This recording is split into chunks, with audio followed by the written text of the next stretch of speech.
ഇഷ്ടമായല്ലോ? Yes sir. ഇത് എത്ര വലുതാ, നടന്ന് നടന്ന് ഞാൻ ക്ഷീണിച്ചു.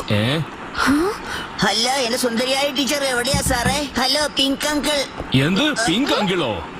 എടാ ഷിൻചാൻ, മോനെ, എന്നോട് സൂക്ഷിച്ച് സംസാരിക്കണം. നിങ്ങളുടെ പുലികൻ കടിച്ചതാ. പോയിന്റ്സ് കട്ടായല്ലോ. Good morning sir. Good morning.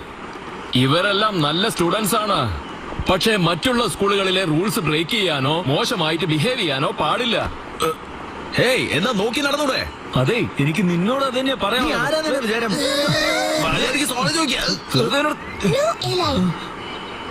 വഴക്കടിക്കുന്നത് കൊണ്ട് ഏതൊരു പ്രശ്നത്തിനും കൃത്യമായ പരിഹാരം കിട്ടില്ല. പോയിന്റ്സ് കട്ടാവട്ടെ.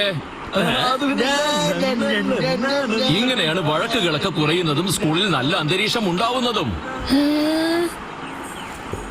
ഇങ്ങനെ ഒട്സുമന്റെ ഗൈഡൻസിലൂടെ നിങ്ങൾക്ക് എലൈറ്റ് ആവാൻ സാധിക്കുന്നതാണ്.